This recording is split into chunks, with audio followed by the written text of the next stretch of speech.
This week on LensVid Talk, Boya Mic 2, Lark Max 2, and Comica has 2 mics. Stick around.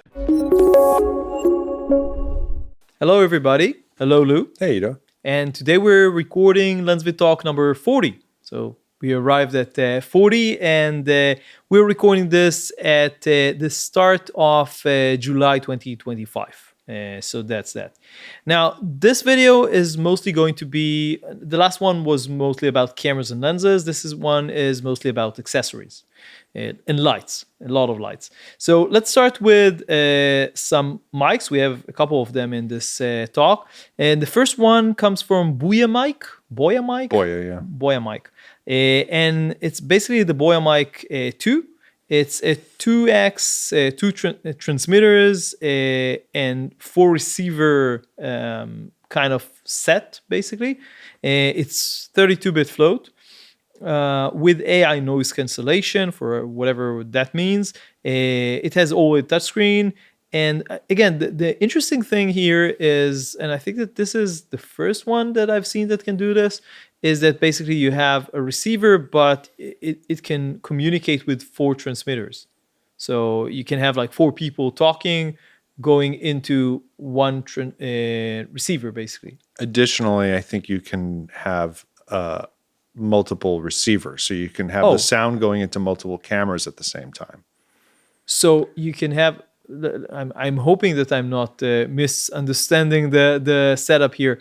So you can have 4 going into 1, or 4 going into 2, or whatever. I don't know for a fact that you can have 4 going into 1, but I did see 4 RX.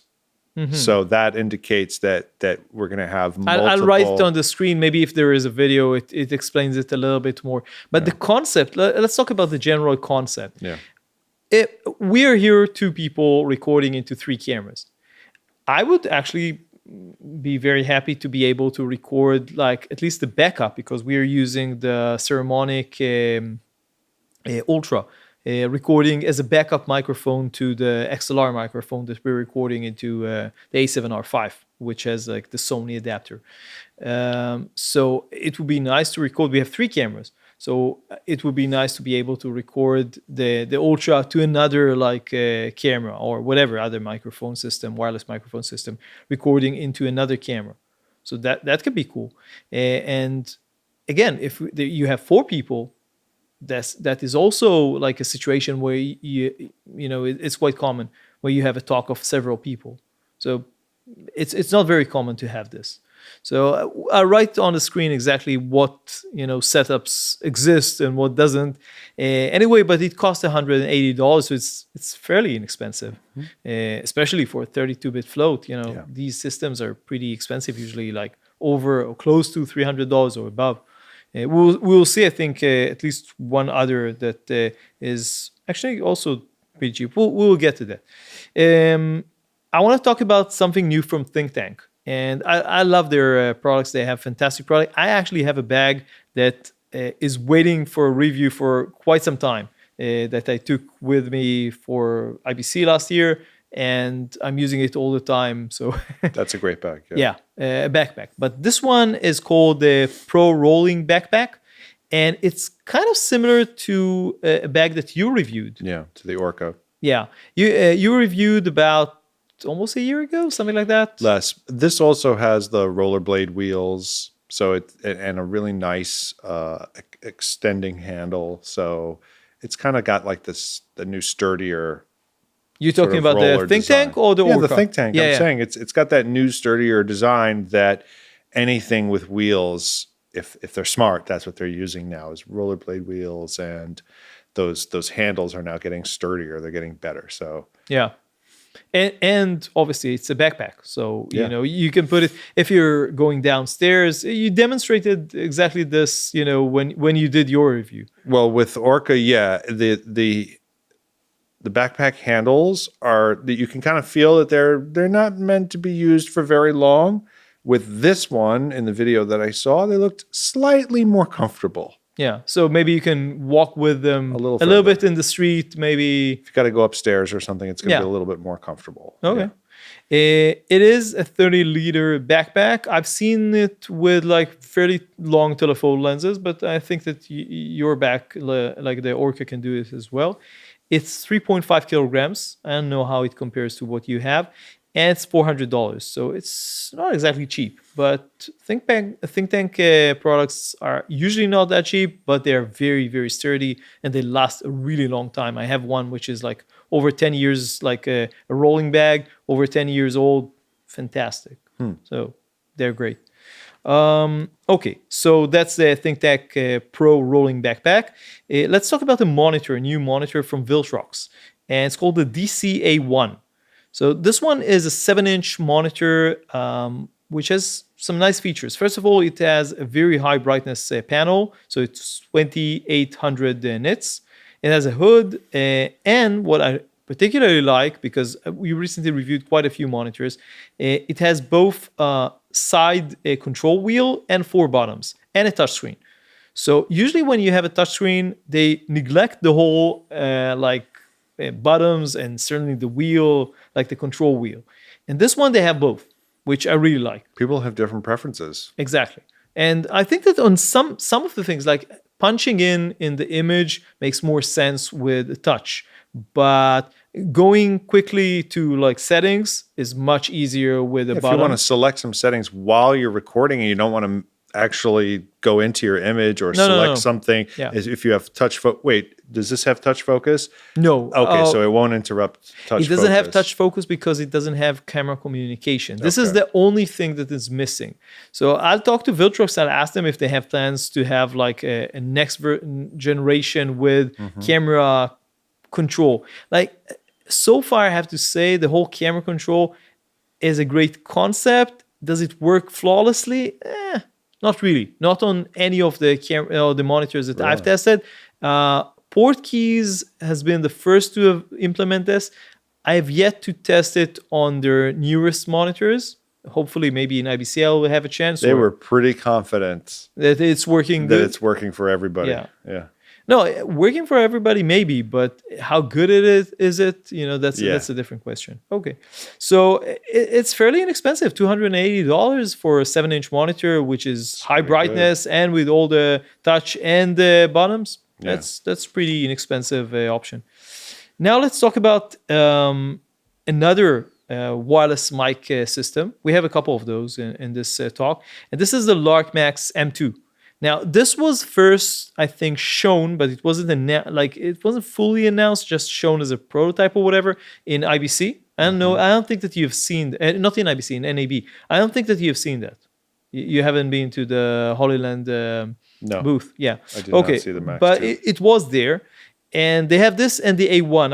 I'm going to talk about the Lark Max M2 because we reviewed the first generation. Now, this one is 32-bit float, like you would expect. The first generation wasn't. It has a 10-hour internal battery. It has noise cancellation. The original one has pretty good noise cancellation. And the highlight, I think, is something that is first to the industry. I haven't seen this in any other system similar. And that is wireless headphones. So basically, the same system can monitor wirelessly.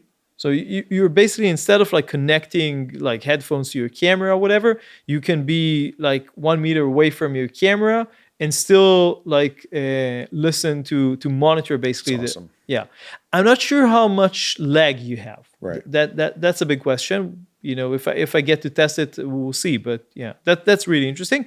And they're currently developing a Sony adapter. I'm not sure if it's out yet. Maybe by the time that this will be out, the Sony adapter will also be out. For the hot shoe. The hot shoe adapter, yeah. So they will be like the fourth, I think, manufacturer to have this. So DJI has an adapter. Ceremonic has an adapter. I think we've almost got critical mass. I hope so. And then everyone will have and it. Godox used to have one. I'm not sure if they still have it, but now Hollyland also has it. So that's pretty cool. Get on board. Yeah. So $320 and pretty interesting. I hope that I'll have a chance to test it, maybe compare it to the original version. Zhiyun has a new tiny light. and it's called the Cinepeer CX50. It's a series, basically. It's basically 2 lights at the moment. It's very compact. They're really small. They're actually smaller than the battery. The battery is like taller, and the light is like square, thin. Like, is it the battery that's shaped so it's actually the grip? Sort of, yeah. So it's 50 watts, big side battery, lasts for about an hour on like full power. And there is a version which is an RGB and a version which is bicolor. Makes sense. The pricing is really good. It's either $150 or $180 for the RGB. It's really not expensive. Like 50 watts is not that much, but for some situations, it's actually good enough. Like depending on what you're shooting, especially if you're very close, like product, or I don't know, if you're shooting like we did a lot with the 20 watt. MC. This is what I'm saying. I felt like if I just had twice that. Yeah. No, I agree. So that's an interesting option. I'm hoping that this doesn't overheat too much, because it's just 50 watts. So I know it depends on the cooling, how the cooling works, and I don't know if it's noisy or not. But yeah, that's the Zhiyun Cinepeer CX50. Now we have 3 new products from SmallRig. Actually, I don't even follow how many new products. I think last year they told me that they're more or less, on average, are announcing 2 new products per week. That makes sense. That's insane. Some of them are like you're talking cages. Yeah, something like that. But still, I mean, it's a ton of products. So I'm just picking the highlights. So the first one is an interesting battery. It's called the SmallRig HPS99. It's basically a handheld V-mount, if you like. It's a shape of how would you describe it? It really does look like that Sony vlogging stick, except that it is a battery. I think it's longer. Yeah, maybe. But yeah, it has a small screen, and it's basically called a power stick. It's $150. So if you compare it to a V-mount, I think it's pretty inexpensive. At least slightly less expensive than the least expensive V-mounts. It's, again, 99 watt hour battery. It has 2 USB-Cs and 1 D-tap. Pretty cool. Again, I know. I like the concept. It's, I think, mostly designed for like the smaller handheld lights. Again, like the Cinepeer or SmallRig's like tiny lights. So that makes sense. But $150, that's a good price for something like that. Talking about lights, so SmallRig, we are currently using here, you can see them in the frame, but above me there is a RC220 SmallRig, and you have one over your head with basically small softbox. So we are using this for this talk. And now they have a new version of this, which is an RGB, basically an RGB WC. I don't know what WC means, but it's basically a COB that has a 2500 to 10,000 Kelvin range. It has lower noise than the current ones, which are usually fairly silent. They mark it as 28 decibels, and it costs $410. So for a 220 watt RGB, it's not super expensive, I would say. I don't know. But yeah, that's the second SmallRig product. And the third one, so going from something which is not really expensive to something which is sort of like average, something which is, I would say, one of the most expensive products that SmallRig has ever released.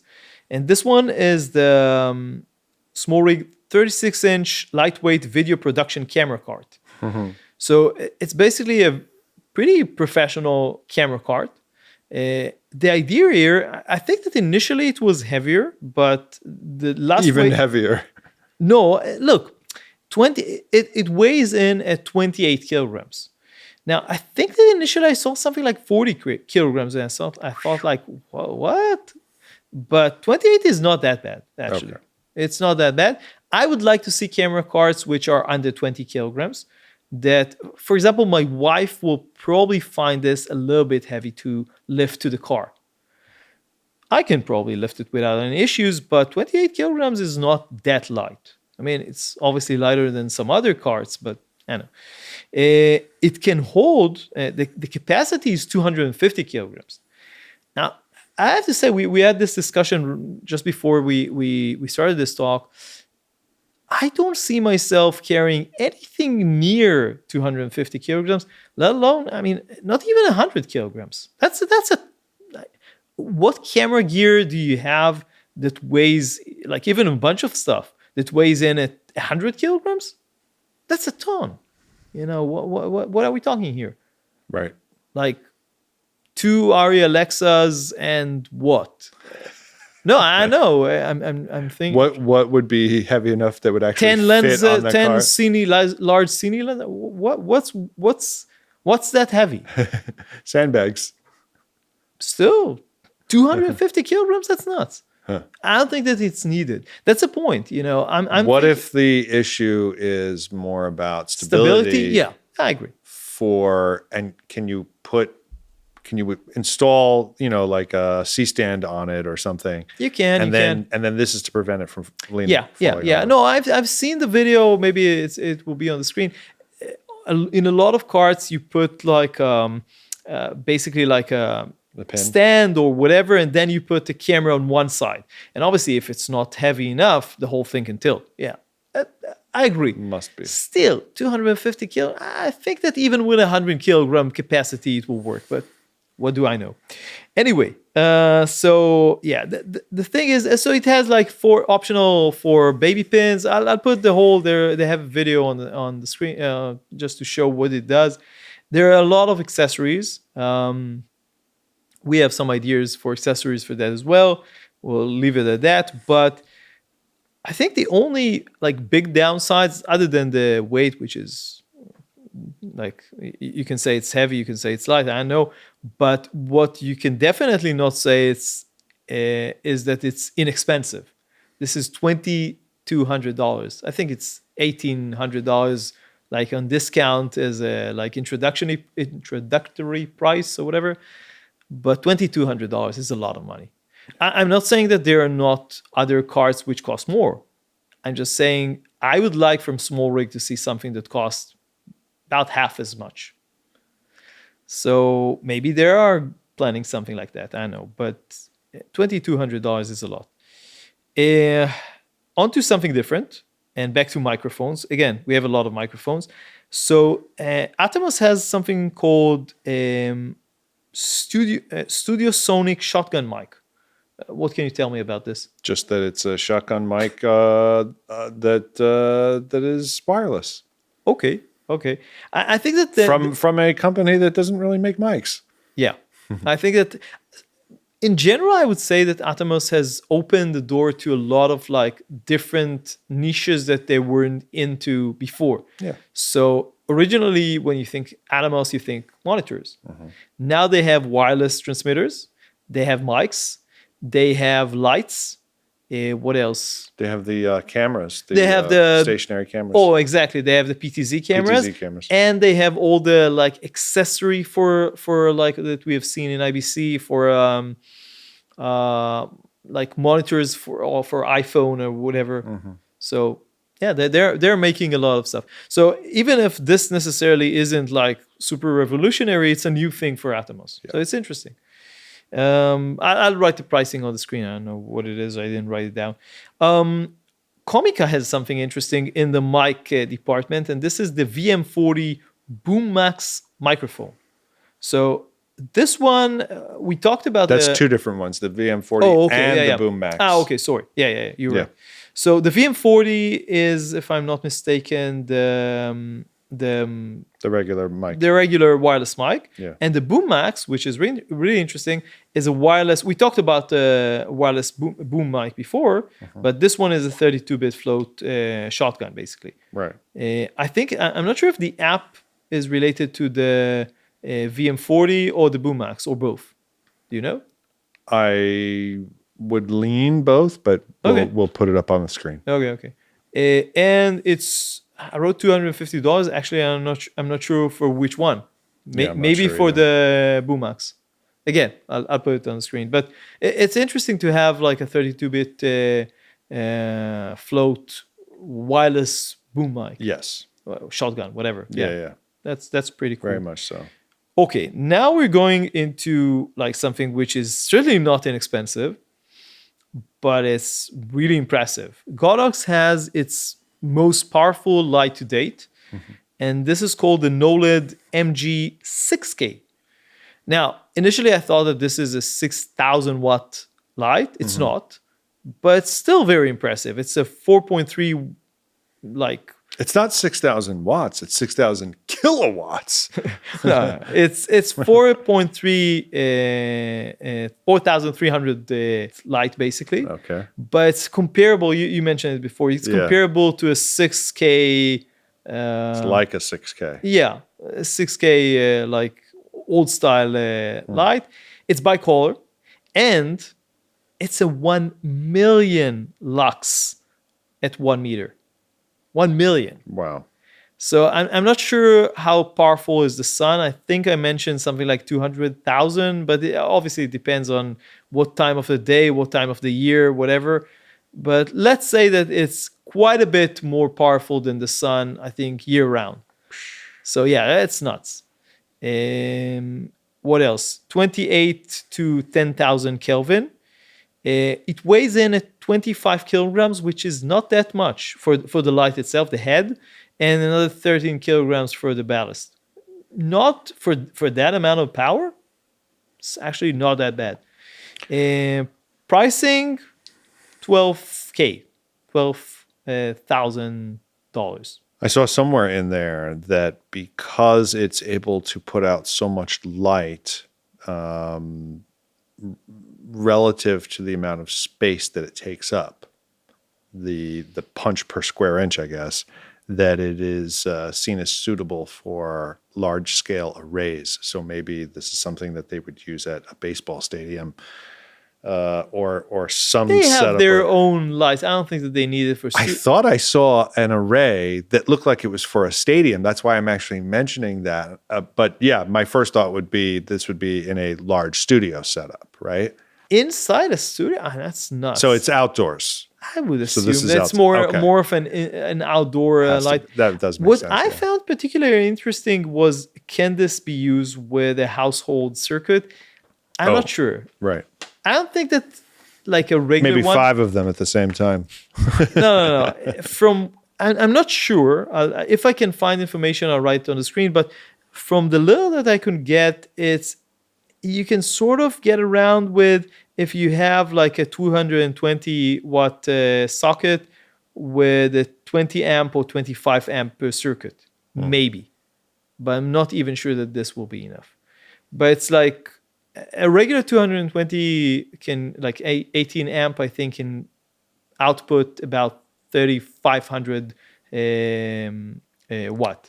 So this requires at max 43. Yeah, I remember the outlets in my last house were not up to that. No. In the US, you have mostly US, yeah. 110, and that's No, I'm referring to the other number. the 220. No, the you said amps. the amps. Okay, yeah. I was living in an old house, and I remember No, that the no. amps were like 15 and 20 in a lot of the outlets. Okay. I had to replace the fuses, so I know. Yeah. Okay. So not enough. Yeah, but I would assume that this is mostly going to go to rental houses. Makes sense. But yeah, that's the Godox KNOWLED MG6K. Now let's talk about another light. We have actually another Godox, but we'll leave it to the end. We have something which has just been announced, or it's not even announced; it's just semi-announced. I don't know what stage. Like, not all the specs are out, and not the pricing. So that's the point. I actually talked to them. It's an Italian company called Maxima. We actually mentioned them before. They even sent us a light, like I think 2 or 3 years ago, whatever, when they just started, but there was some issue and we had to return it when we never ended doing a review. So I hope that we can review this. This is called the Maxima Rapida or Rapida. It's basically a portable mini Maxima. They're like previous light. It's a COB. It's about 23,000 lux at 1 meter, so not a million, but it's a much smaller and more portable light. It's IP55, and it's only 1.8 kilograms, so it's really like compact. Right. And from what they told me is that you can use it with a V mount, and it will last, I think, between 1 and 2 hours, maybe even 2 hours, something like that. Like it's very efficient at full power, which is really impressive. Like it with a 99 watt battery, something like that.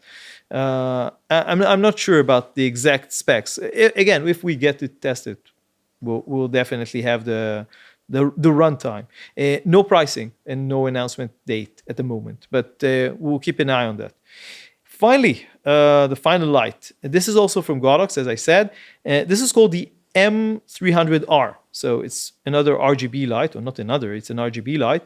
It goes from 1800 to 10,000 Kelvin. It's an RGB WW. It's a 300 watt, as you would expect, light. But, and this is interesting, with 300 watt, I don't know how they did it, but it's 100,000 lux. Wow. Which is a lot for a 300. For 300, yeah. Think about it. You have like the 4,000 watt with a million, and with 300 they got to 100,000. Obviously, it doesn't rank this way, but regardless, it's a lot. You know, we have tested 300 watt lights. They don't usually get, I think, to. And it's not using a reflector that's like this big. No. I'm assuming it's a regular. I don't know. There's no cheating going on here. Hopefully. It comes with a case, but the pricing is high. This surprised me. It's $1,600 for a 300 watt light. You can get 300 watt light at about a quarter of that. Yeah. No, maybe not RGBs, but still, it's a very expensive light. But most 300 watt lights have how many luxes? Probably less, especially not a quarter RGB. of that, or no, not quarter, less. But this is an RGB. I think that the main point is that this is an RGB. Okay. RGB WW, etc. So it's a very high end, like 300 watt light. That's the point. Pretty expensive, but you know, it's interesting. Yeah. So that is everything that we have for you. Thank you, Lou. Thanks, Tito. And don't forget to subscribe. We'll have a lot more videos and reviews and LensVid Talks coming up very soon. We'll see you in the next one. Bye.